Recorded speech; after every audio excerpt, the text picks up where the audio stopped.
Greetings friends, it's Victor here and welcome back to another video. Today I want to share with you 10 books that I have found really helpful when learning about and thinking about and dialoguing about race in America, specifically anti-Black racism in America. Personally, I have been doing so much learning about this issue over the course of the past several years, and I just think there are a lot of really good literary resources out there, and I just want to share that with y'all so that potentially you can read them as well and become a little bit more educated as well, because I think that we need to collectively as a society be thinking about these things, be dialoguing about them, and doing what we can to educate ourselves. In general, I am someone that skews heavily toward nonfiction in my reading, and so I have made a concerted effort to include at least a few works of fiction in this list. Okay, before jumping right into the list, please go ahead and give that subscribe button a click if you haven't already, and like the video if you have not already. That would be appreciated. Thank you very much. The first book on my list is The Color of Law by Richard Rothstein.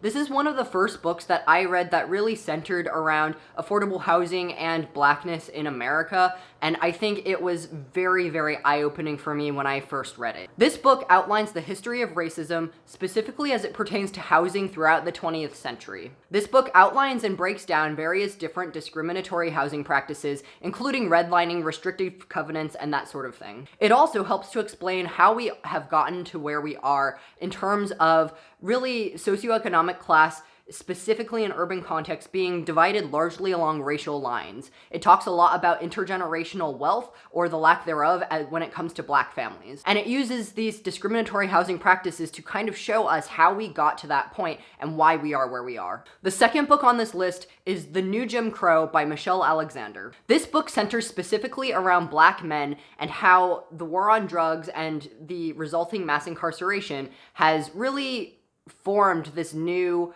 caste system in America. The author kind of builds this case around how and why mass incarceration is analogous to Jim Crow and by extension analogous to slavery. She points to specific policy matters that have resulted in systemic issues that are not very easily undone. The third book on the list is kind of a counterpart to The New Jim Crow. Whereas The New Jim Crow is talking specifically about mass incarceration and the war on drugs as it pertains to Black men in America, my third recommendation is Hood Feminism by Mikki Kendall. This book essentially outlines how the modern feminist movement is steeped in white supremacy and really ignores issues of Black femaleness and Black feminism in America. She points to how the modern white feminist movement really has a lot of hypocrisy kind of steeped into it, and how in order to be truly feminist, we need to also consider race as a part of the equation. Along with this, another book is White Tears, Brown Scars, which is a phenomenal read as it pertains to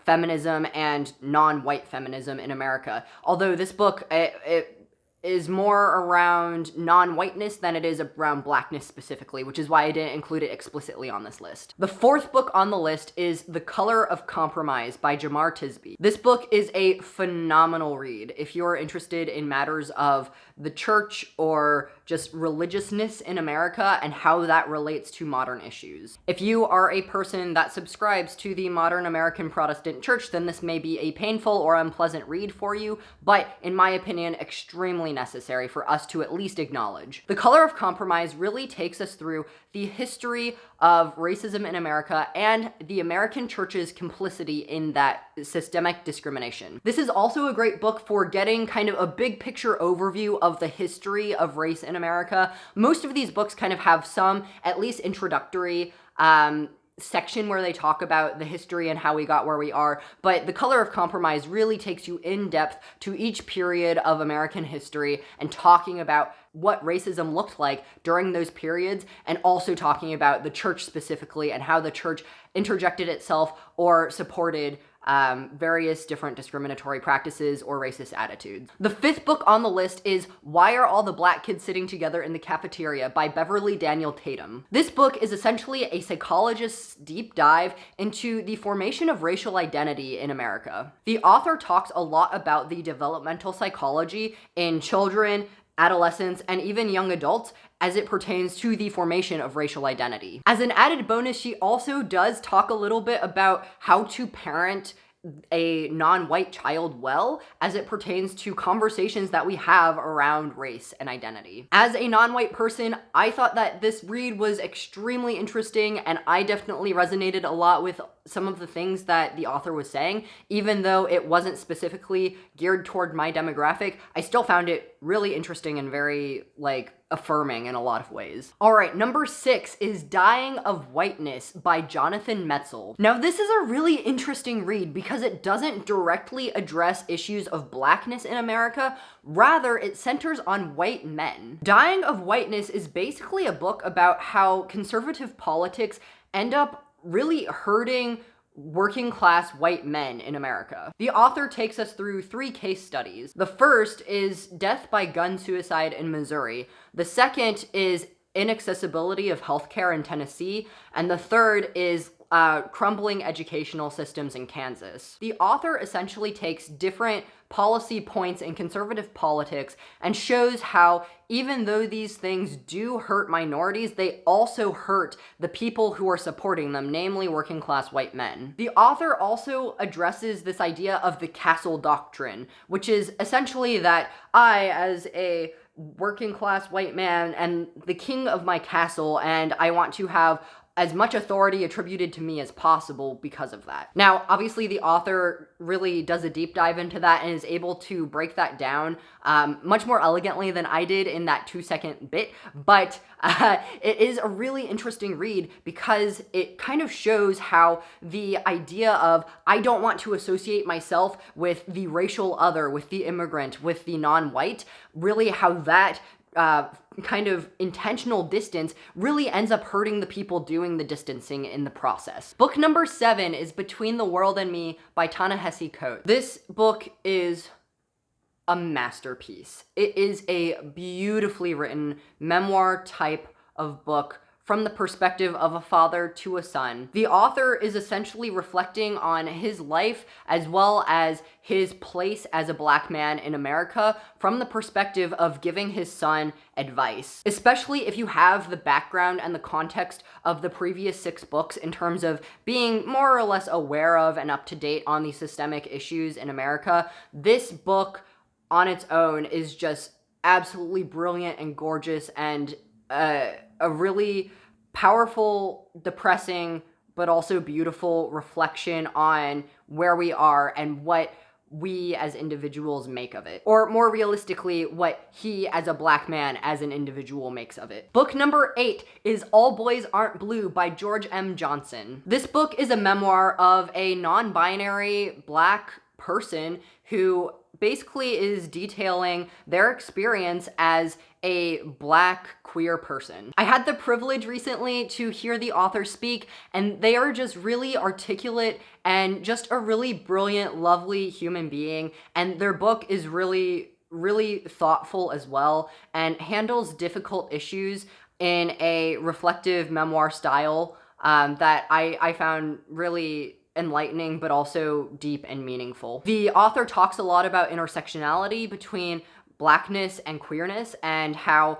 especially non-binary queerness kind of, it has a lot of clashes with not only mainstream society, but also with black culture as well. All right, here we are coming into the works of fiction. Number 9 is The Hate You Give by Angie Thomas. Most of you have probably already heard about this book at this point, but it is a book that is essentially about racism in America. The story is basically about a black girl who witnesses her black friend getting shot by a policeman, and basically the entire aftermath and fallout from that event. It is extremely heavy, and again, if you have the context of all of these other books and all of these other issues as it pertains to racism in America, it is a pretty depressing read, just in terms of like, wow, we have issues, but it is also very enlightening to kind of see that perspective, and it's also encouraging that we have a work of fiction, among many other very good works of fiction, that kind of incorporate and include and center around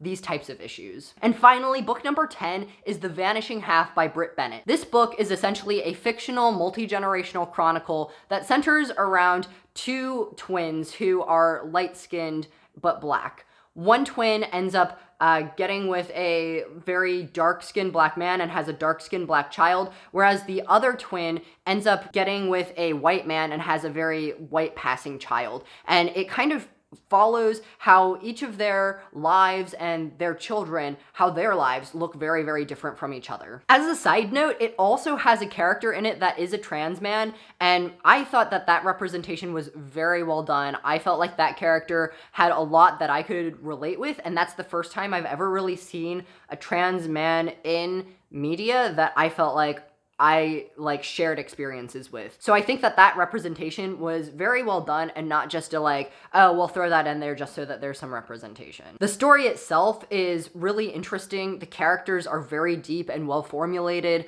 I really liked where the ending ended up. I thought it was a good story. And so if you're looking for something that is more narrative and more of a story, a work of fiction, but still handles issues of race in America, then that could potentially be a good one for you. All right, well, those are the 10 books that I would recommend among many, many others. There are so many good books out there written on topics of race in America, whether from the perspective of nonfiction or fiction, that, there's definitely a lot out there. But those are 10 good ones that you can potentially check out. All right, happy reading. Please subscribe and like the video if you haven't already. And I hope you have a wonderful day. Until next time.